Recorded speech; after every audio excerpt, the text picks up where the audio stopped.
மற்றும் பரிசுத்த ஆவியானவரே, நீர் எங்களுக்கு கிருபையாய் கொடுத்திருக்கிற நாளுக்காக நன்றியோடு மெத்துதிக்கிறப்பா ஸ்தோத்திரிக்கிறோம். விசேஷமாக இந்த மாதத்தின் முதல் நாள் கர்த்தாவே, உம்முடைய திரு சமூகத்திலே மனமகிழ்ச்சியான ஓய்வு நாளாய் நாங்கள் ஆசரிக்கும்படி நீர் பாராட்டின கிருபைக்காக நன்றியோடு துதிக்கிறப்பா ஸ்தோத்திரிக்கிறோம். இப்பொழுதும் அடியனை மறைத்து ஆவியானதமணி நம்முடைய வார்த்தை வெளிப்படவன்மா ஜெபிக்கிறோம். நாங்கள் கேட்க ஆவலோடு காத்திருக்கிறோம். நீர் பேசும் உம்முடைய வசனமே சத்தியம் சுவாமி. ஆமீன். கர்த்தருக்குள் பிரியமானவர்களே, கடவுளுடைய திருச்சமூகத்திலே வந்திருக்கிறவங்கள் யாவரையும் ஆண்டவரும் மீட்பரும் இரட்சகருமாகிய இயேசு கிறிஸ்துவின் இனிதான நாமத்தினாலே வாழ்த்துதலையும் வணக்கத்தையும் தெரிவித்துக் கொள்கின்றோம். அன்புக்குரியவர்களே, இன்றைக்கு ஒரு மனமகிழ்ச்சியான ஓய்வு நாள், அதிலும் மாதத்தின் முதல் நாள். ஒருவேளை நம்முடைய திருச்சபையின் ஒழுங்கின்படி மாதத்தின் முதல் நாள் நமக்கு ஒரு வாக்குத்தத்த வார்த்தை உண்டு. அதே வேளையிலே இன்றைக்கு நம்முடைய சமூகத்திலே நாம் அமர்ந்திருக்கின்ற பொழுது இது 2 நாட்களின் 2ஆம் ஞாயிறு. 2 நாட்களின் 2ஆம் ஞாயிறு உயிர்த்தெழுந்த திருநாளுக்கு முன்வரும் 5ஆம் ஞாயிறு. அதற்கு கொடுத்திருக்கின்ற தலைப்பு ஒருவர் பாரத்தை ஒருவர் சுமக்க அழைப்பு. ஒருவர் பாரத்தை ஒருவர் சுமக்க அழைப்பு. அன்புக்குரிய திருச்சபை மக்களே, அப்படின்றால் ஒருவர் பாரத்தை ஒருவர் சுமைக்கின்ற பொழுது அங்கே ஒரு காரியம் நடைபெறுகின்றது. அதான் நம்முடைய ஆண்டவராகிய இயேசு கிறிஸ்துவும் கூட உங்களுடைய என்னுடைய பாவத்தை அவர் சுமந்த பொழுது, அந்த பாவத்தின் சம்பளமாகிய மரணத்தை அவர் ருசித்த பொழுது உங்களுடைய வாழ்க்கையிலும் என்னுடைய வாழ்க்கையிலும் மீட்பை பெற்றோம். எனவே இந்த மாதத்தை நம்முடைய திருச்சபை மீட்பை நோக்கி நாம் பயணிக்கும்படியாய் நம்முடைய இலக்கு என்ன? மீட்பை நோக்கி பயணிக்க வேண்டும். அப்படின்னா அந்த சிலுவை மரணங்களை நாம் தியானித்துக் கொண்டிருக்கின்றோம் என்று சொன்னால், ஆண்டவர் நமக்கு வைத்திருக்கிற மீட்பு நம்மை பெற்றுக்கொள்ள அவருடைய பிள்ளைகளாக நாம் அழைக்கப்பட்டிருக்கின்றோம். இன்றைக்கு நாம் வாசித்த வேத பகுதியெல்லாம் பார்க்கின்ற பொழுது 2 சாமுவேல் 9ஆம் அதிகாரம் இதில் பார்க்கின்றோம். 1 முதல் 14 வசனங்களை அதோடைய பார்க்கிறோம். அது தாவீதினுடைய ஒரு இரக்கத்தை காண்பிக்கின்றது. அந்த இரக்கத்தின் மூலமாய் அங்கே பார்க்கின்றோம் என்ன நடைபெறுகின்றது என்று சொன்னால், அங்கே மேவிபோசேத் அவன் ராஜாவுடைய கண்களிலே அவனுக்கு தயவு கிடைக்கின்றது. பயந்த சூழ்நிலையில் அவனை பார்த்த மாத்திரத்திலே பயப்படாதே என்று சொன்னான். என்றால் அவனுடைய வாழ்க்கை 2 கால்களும் முடமாக்கப்பட்ட வாழ்க்கை. இன்றைக்கு நம்முடைய வாழ்க்கையிலும் ஒருவேளை ஆவிக்குரிய பிள்ளைகளாய் நாம் வாழ்ந்து கொண்டிருந்தாலும் கூட நாம் ஆண்டவருக்கென்று எழுப்பி பிரகாசிக்க முடியாதபடி நம்முடைய வாழ்க்கையிலும் ஆவியின் முடக்கம் உண்டு.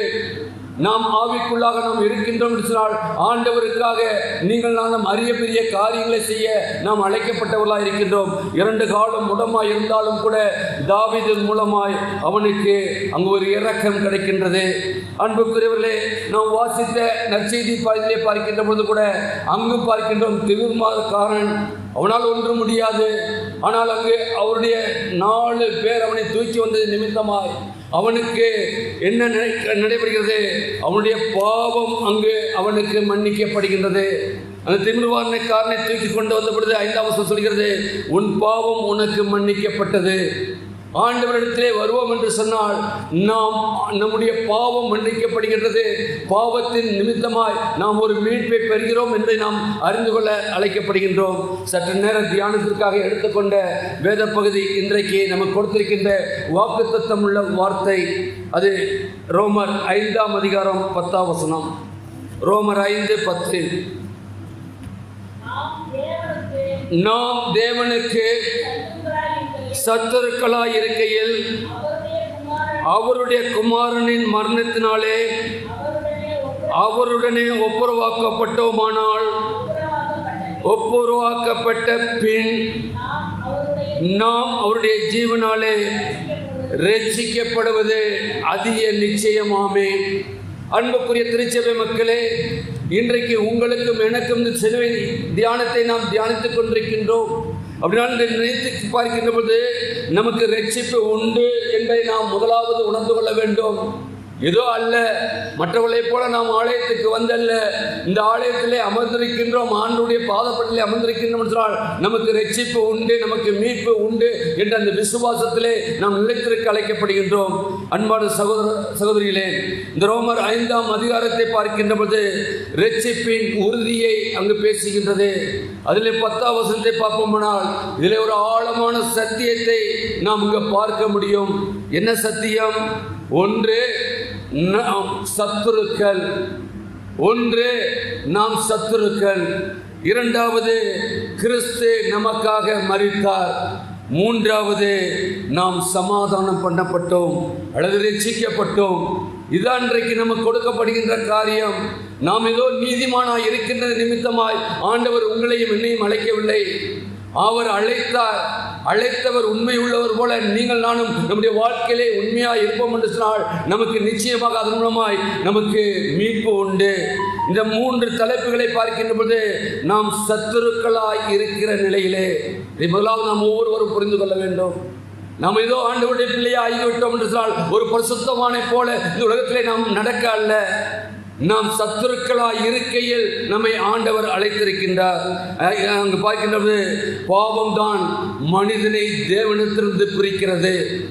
பாவம் நம்மை மேற்கொள்கின்ற பொழுது நாம் எப்பொழுது சத்துரு யார் சொல்லுவோம்? நமக்கு விரோதமாக இருக்கின்றவர்களை தான் நாம் சத்துருன்னு சொல்லுவோம். ஆண்டவரோடு கூட இல்லாத ஒரு வாழ்க்கை தான் நாம் சத்துருவாய் வாழ்ந்து கொண்டிருக்கின்றோம். அப்படின்னா நம்முடைய வாழ்க்கையிலே சத்துருவாகிய பிசாசானவன் பாவத்தை கொண்டு வந்து நம்மை அவரிடத்திலிருந்து பிரித்து விடுகின்றான். அந்த பிரித்தது நிமித்தமாகத்தான் நாம் ஆண்டவரோடு கூட இல்லாத ஒரு வாழ்க்கை தான் ஏசாயா தீர்க்கதரிசி சொல்கின்ற பொழுது, ஏசாயா தீர்க்கதரிசி புஸ்தகத்தில் பார்ப்போம் சொன்னால் 59ஆம் அதிகாரம் 2ஆம் வசனம் இப்படியாக சொல்கிறது, உங்கள் அக்கிரமங்கள் உங்களுக்கும் உங்கள் தேவனுக்கும் இடையில் பிரிவை உண்டாக்கினது.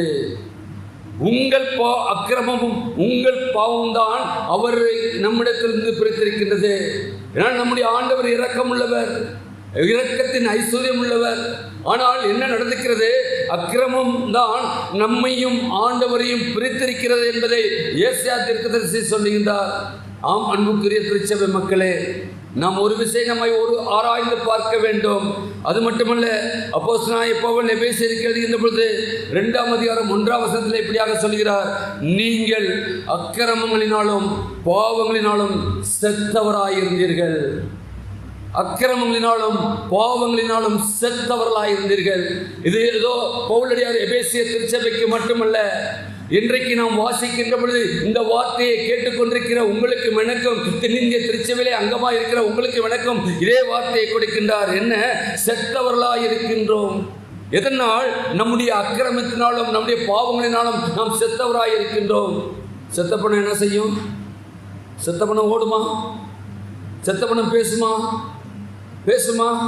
செத்த பணத்தை 4 பேர் தூக்கிட்டு போனாதான் அந்த இடத்த விட்டு போக முடியும். இல்லைன்னா அந்த இடத்துல நாரும். நம்முடைய வாழ்க்கையிலே ஆண்டவர் நமக்கு கொடுக்கின்ற ஜீவகாலம் முழுவதுமாக ஆண்டவர் வைத்திருக்கிற ஓட்டத்தை ஓட வேண்டும். ஓடி நமக்கென்று வைத்திருக்கிற இலக்கை நாம் அடைய வேண்டும். இலக்கை நோக்கி ஓடும்படியாக இந்த ஆண்டிலே நம்ம அழைத்திருக்கின்றார் நம்முடைய திருச்சபை. நம்முடைய இலக்கு என்ன?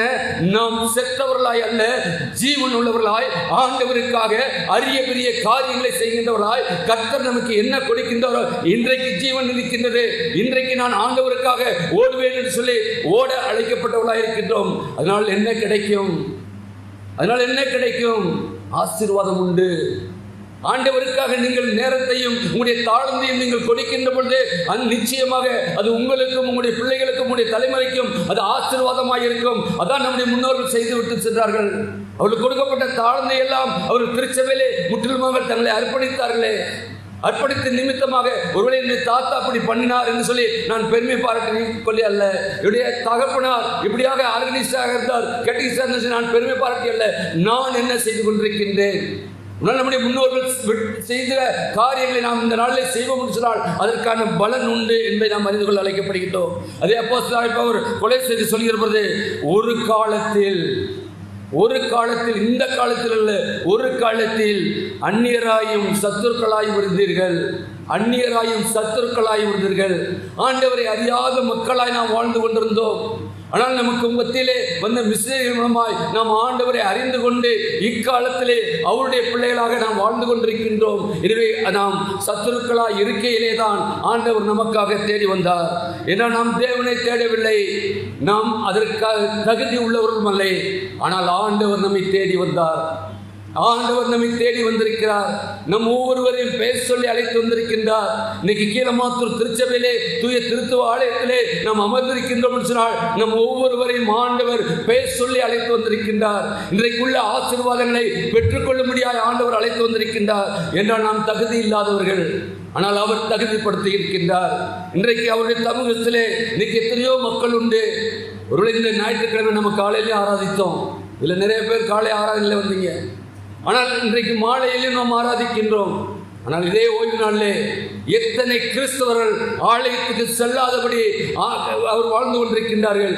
அவர்களை ஆண்டவரை துதிக்காதபடி, ஆண்டவருடைய வேதத்தை வாசிக்காதபடி இருக்கிற ஒரு கிறிஸ்தவ சமுதாயம் உண்டு. அவர்கள் பேர் கிறிஸ்தவர்களாக வாழ்ந்து கொண்டிருக்கின்றார்கள். ஆண்டவர் அறிவார், அதற்கேற்ற பலன் அவர் கொண்டு வருவார்.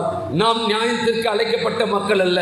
எனவே நீங்கள் நாம் எதிர்பார்ப்பில் இருந்தவர்கள்.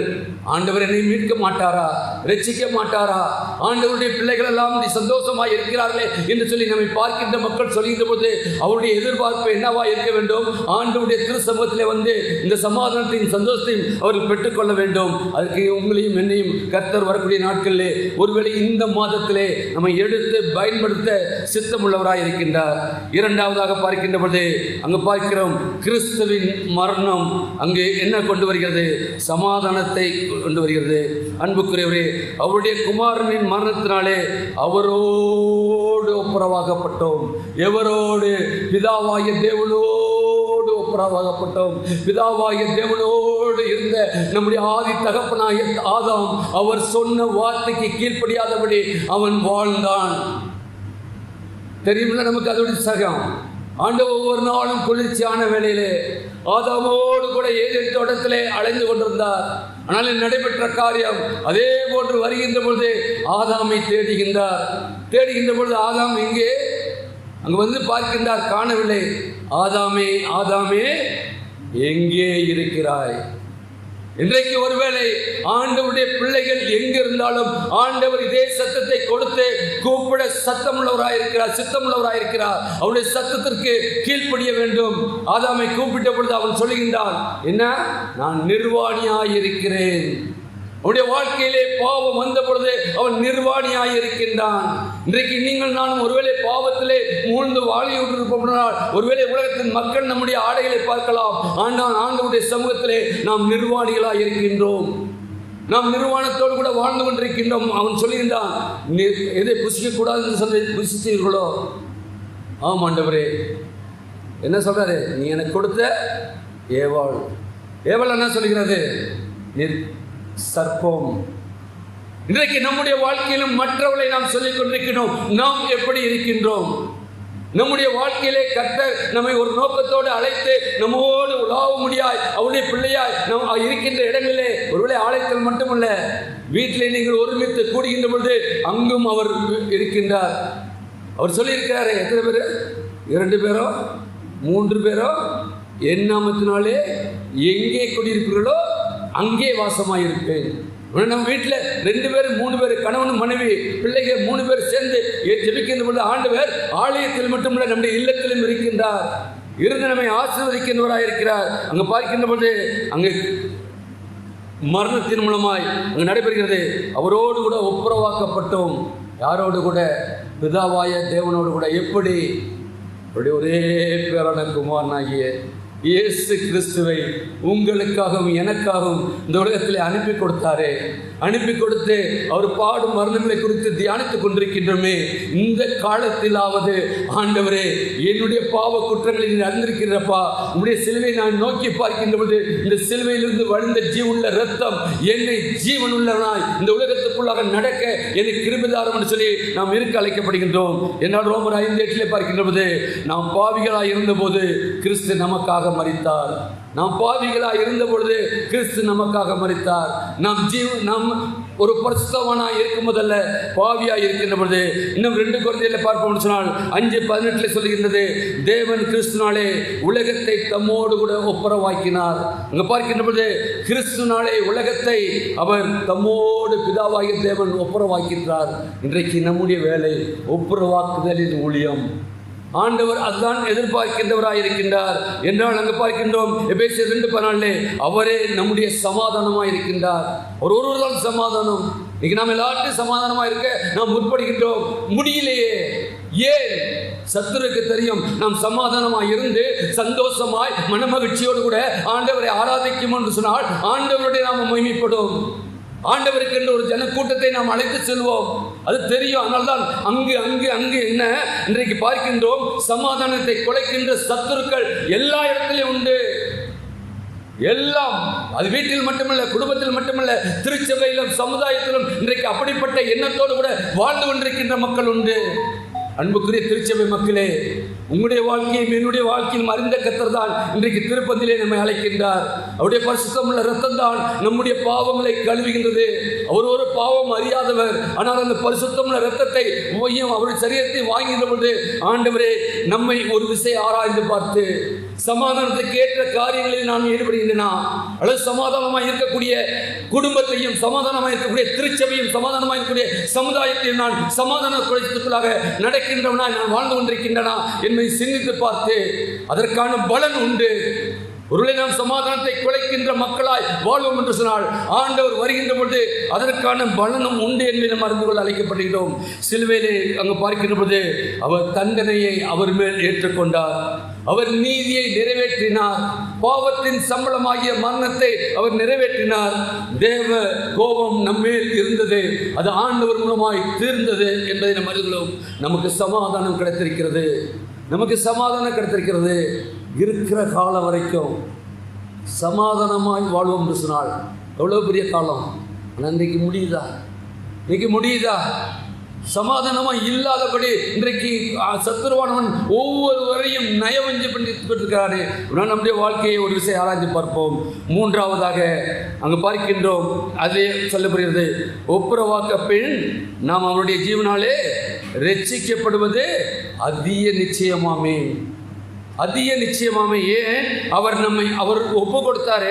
அந்த ஒப்பு கொடுத்ததின் மூலமாய் நாம் பிதாவோடு ஒப்புரவாக்கப்பட்டு விட்டோம் என்று சொன்னால் அந்த ஜீவனாலே நாம் ரட்சிக்கப்படுவது அதிக நிச்சயமாக இருக்கிறது. ஆம் அன்புக்குரியவர்களே, நம்முடைய ஆண்டவர் நம்மை மீட்கும்படியாகத்தான் இந்த உலகத்திலே வந்தார், நம்மை ரட்சிக்கும்படியாகத்தான் இந்த உலகத்திலே வந்தார். நம்முடைய பாடுகளை அறிந்திருக்கிறார். அவர் நம்மை போல மனிதனாய் இந்த உலகத்திலே வாழ்ந்தார். நாம் எப்படி பாடுபட்டோமோ அதே பாடு அவரும் பட்டார். நீங்கள் நானும் அவர் பாதப்படியில் வருகின்ற பொழுது உங்களுடைய பாடுகளை அறிந்திருக்கிறார், என்னுடைய வியாதிகளை அறிந்திருக்கிறார். எல்லாவற்றையும் அவர் சிலுவையிலே சுமந்து தீர்த்து விட்டார். நீங்கள் நானும் பாடுபட்டவர்களாய் இந்த உலகத்தில் அல்ல, நாம் ஆண்டவரோடு கூட சமாதானப்பட்டவர்களாய் ரட்சிக்கப்பட்டது நிச்சயம் என்று நாம் விசுவாசத்தோடு கடந்து செல்ல அழைக்கப்படுகின்றோம். ஏனால் அவர் உயிரோடு இருக்கிறார். எபிரேயர் 7:25 பார்க்கிற பொழுது அவர் எப்போதும் உயிரோடு இருக்கிறபடியால் அவர்களுக்காக விண்ணப்பம் செய்கின்றார். ஆண்டவராகிய இயேசு கிறிஸ்து பிதாவின் வலது வாசலிலே அமர்ந்து உங்களுக்காகவும் எனக்காகவும் பெருமூச்சுகளோடு வேண்டுதல் செய்து கொண்டிருக்கின்றார். நீங்கள் நானும் வேண்டுகின்றோமோ இல்லையோ, என்னுடைய பிள்ளையின் கஷ்டத்தை அறிந்திருக்கின்றார், என்னுடைய மகளின் வேதனையை அறிந்திருக்கின்றார், என்னுடைய மகனின் வியாபலத்தை அறிந்திருக்கிறார். உள்ளத்தை ஆராய்ந்து அறிகிற தேவன். நான் விடுகின்ற கண்ணீருக்கு ஆண்டவர் அங்கு பிதாவிடத்திலே விண்ணப்பம் செய்து கொண்டிருக்கின்றார் என்ற அந்த விசுவாசம் உங்களுடைய வாழ்க்கையிலும் என்னுடைய வாழ்க்கையில் வர வேண்டும். எனவே நீங்கள் நானும் அங்கு பார்க்கின்ற போது வெளிப்படுத்தும் சுவிசேஷம் 1:12 பார்க்கின்ற போது நான் மரித்தேன், இதோ என்றென்றைக்கு சதா காலங்களும் உயிரோடு இருக்கின்றேன். நாம் ஆராதிக்கின்ற தேவன் ஜீவுள்ள தேவனாய் இருக்கின்றார். அவர் இன்றைக்கும் ஜீவிக்கின்ற தேவனாய் இருக்கின்றார். அவருடைய பிள்ளைகளாகி நீங்கள் நானும் ஜீவனோடு கூட நம்முடைய வார்த்தையிலும் நடக்கையிலும் ஜீவனுள்ளவர்களாய், செத்தவர்களாய் அல்ல, ஜீவனுள்ளாய் வாழ கர்த்தர் அளித்தவராய் இருக்கின்றார். எனவே அன்புக்குரியவர்களே, நம்மை ஆண்டவர் தினந்தோறும் காக்கின்றார் என்ற அந்த இது வேண்டும். என்னால் கிறிஸ்து மரித்தார், மேலும் உயிர்த்தெழுந்தார், நமக்காக விண்ணப்பம் செய்கிறான்னு சொல்லி பார்த்தோம். நான் உயிரோடு இருக்கிறது போல நீங்களும் உயிரோடு இருங்கள். ஆண்டவர் எதிர்பார்க்கின்ற காரியம் யோவான் 14:19 சொல்கிறது, நான் உயிரோடு இருக்கிறபடியால் நீங்களும் உயிரோடு இருங்கள். தூய திருத்துவ ஆலயத்தில் அமர்ந்திருக்கிற தேவ ஜனமே, நம்மை மீட்டு ரட்சித்த தேவன் சொல்கின்றார், நான் உயிரோடு இருக்கிறேன், நீங்களும் உயிரோடு இருங்கள். உடைய செயல்பாடுகள் எல்லாம் உயிருள்ளதாய், அதன் மூலமாய் அநேக ஜீவன்கள் ஆண்டவருக்காக வழிநடத்தப்படத்தக்கதாய் இருக்க அழைக்கப்படுகின்றோம். என்றால் நாம் உயிரோடு இருந்தால்தான் நம் ரட்சிப்பு பாதுகாப்பாக இருக்கும், நம்முடைய எதிர்காலம் உறுதியானதாக இருக்கும், நம் நம்பிக்கையில் நிலையானவர்களாய் இந்த உலகத்திலே வாழ முடியும். அப்படிப்பட்டவர்களாய் நாம் இருக்க அழைக்கப்படுகின்றோம். ரட்சிக்கப்படுகிறோம் என்பது நாம் நரகத்திலிருந்து மட்டுமல்ல, பாவத்தின் வல்லமையிலிருந்தும் நாம் விடுதலை பெறுகின்றோம். நம்மை ஆட்டு வைத்த, அதான் நம்ம 53ஆம் சங்கீதத்தை சொன்னேன், இதோ நான் தாயின் பாவத்திலே தாயின் கருவிலே உருவானேன், துர்க்குணத்திலே உருவானேன். ஒவ்வொரு வெள்ளிக்கிழமை நம்முடைய 51ஆம் சங்கீதத்தை நாம் எடுத்துக்கொண்டிருக்கிறோமே. ஆனால் தாவீது சொல்கிறார், இதோ நான் பாவத்திலே உருவானேன், என்னுடைய தாய் பாவத்திலே கற்பம் தரித்தார்.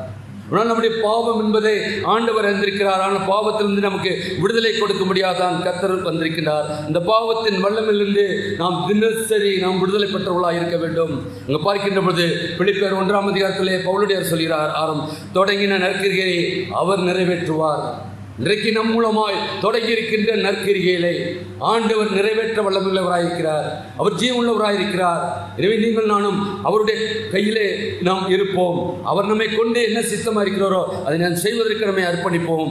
ஏனென்றால் அங்கே பார்க்கின்றோம், பேதுரு சொல்கின்ற பொழுது 1 பேதுரு 1ஆம் அதிகாரம் 5ஆம் வசனத்திலே, விசுவாசத்தினாலே தேவனுடைய வல்லமையினாலே காக்கப்படுகிறீர்கள். விசுவாசத்தினாலே தேவனுடைய வல்லமையினாலே காக்கப்படுகிறீர்கள். நீங்கள் கொண்டிருக்கின்ற விசுவாசம்தான் தேவன் உங்களுக்கு கொடுக்க முடியும். விசுவாசத்தினால்தான் நமக்கு வல்லமை பெறுகின்றது. அன்றைக்கு பவுலுடைய வாழ்க்கையிலே முள் குத்தப்பட்டது. குத்தப்பட்ட மாத்திரத்திலே பவுல் என்ன செய்தார்? ஆண்டவருடைய திருச்சமூகத்திலே 3 முறை எதற்காக? இந்த முள் எடுக்கப்பட வேண்டும். ஆனால் ஆண்டவர் என்ன சொன்னார்? என் கிருபை உனக்கு போதும், உன் பலவீனத்திலே என் பலன் பூர்ணமாய் இருக்கும்.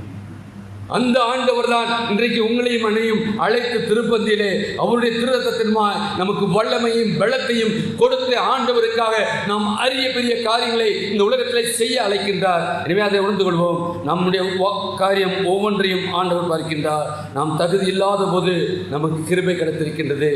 சிலுவையில் சமாதானத்தை நமக்கு கொண்டு வந்திருக்கின்றார். உயிர்த்தெழுதலின் மூலமாய் கிறிஸ்து நமக்கு இரட்சிப்பை கொடுத்திருக்கின்றார். எனவே நீங்கள் நானும் சத்துருக்களாய் இருக்கும்போது மரித்தார். இப்போதும் அவருடைய பிள்ளைகளாய் இருக்கின்ற பொழுது அவர் நமக்கு வேண்டிய கிருபைகளையும் இரக்கங்களையும் சமாதானங்களையும் சந்தோஷங்களையும் மகிழ்ச்சியும் கொடுக்க வல்லமையுள்ளவராய் ஒவ்வொரு நாளும் நம்மோடு கூட இடைபெறுகின்றவராய் இருக்கிறார். வேதத்தை நாம் எடுத்து வாசிக்கின்ற பொழுது இந்த வார்த்தைக்கு வல்லமை உண்டு.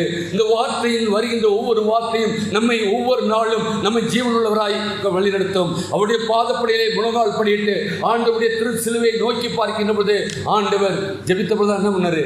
அவர் அண்ணாந்து பார்த்து, வானத்தை அண்ணாந்து பார்த்து ஜெபித்தாரு. இன்னைக்கு நம்முடைய ஜெபம் கூனி குறுகி இருக்கின்றதா?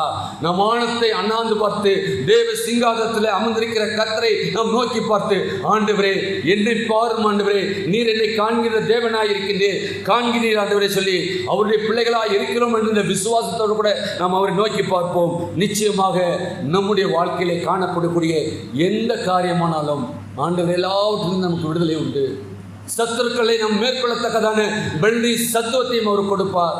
அவர் நமக்காக யுத்தம் பண்ணுவார். அது மட்டுமல்ல, ஆண்டவரோடு கூட நாம் நித்தியமாக இருக்கத்தக்கதாய் நமக்கு கொடுக்கப்படுகின்ற மீட்பை நாம் பெற்றுக்கொள்ளத்தக்கதாய் நாம் செய்வோம். நம்முடைய ஜெபம் எப்படிப்பட்டதாய் இருக்க வேண்டும்?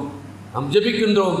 இந்த நாளிலே தேவ சமூகத்திலே ஆண்டவர் எதிர்பார்க்கின்றது, உயிருள்ள கர்த்தாவே, நாங்கள் சத்துருக்களாக இருந்தபோது எங்களை நேசித்ததற்காக நன்றி. உமது மரணம் நமக்கு ரட்சிப்பை தந்தது, உமது ஜீவன் எனக்கு நித்திய ராஜ்யத்தை கொடுத்தது. நாங்கள் உண்மையில் நினைத்திருக்க கிருபை தாரும் என்று சொல்லி ஜெபிப்போம். நிச்சயமாக அப்படிப்பட்ட ஒரு வாழ்க்கையை உங்களுக்கும் எனக்கும் இந்த நாளிலே ஆண்டவர் கொடுக்க இந்த திருவந்தின் மூலமாய் அவர் இடைபெற இருக்கின்றார். அவருடைய இரத்தத்தை பெறுகின்ற போது அந்த இரத்தத்தின் மூலமாய் அப்படிப்பட்ட ஒரு கிருபையை நாம் பெற்று ஆண்டவருக்காக எழுப்பி பிரகாசிப்போம். ஆண்டவர் தாமே கேட்ட வார்த்தைகளை நமக்கு 1க்கு 30, 60, 100 பலன் நின்று நீங்கள் நானும் அவருக்கென்று எழுப்பி நிற்க உங்களுக்கும் எனக்கும் பரிசுத்தாவின் கிருபையும் ஒத்தாசை செய்வாராக. ஆமென். ஜெபம் செய்வோம். மகா கிருபையும் இரக்கமுள்ள கர்த்தாவே, நீர் கிருபையாய் கொடுத்த ஜீவனுள்ள வார்த்தைக்காக நன்றியோடு துதிக்கிறோம், ஸ்தோத்திரிக்கிறோம். கர்த்தாவே, நாங்கள் மீட்பை நோக்கி இந்த மாதத்திலே நாங்கள் செல்ல நீர் எங்களை அழைத்திருக்கிறப்பா. அந்த மீட்பை நாங்கள் பெற்றுக்கொண்டவர்களாய் வாழ எங்கள் ஒவ்வொருவருக்கு இருமாய் மீட்பரே செஞ்சிருக்கிறோம். ஜீவன் நல்ல பிதாவே. ஆமென். ஆமென்.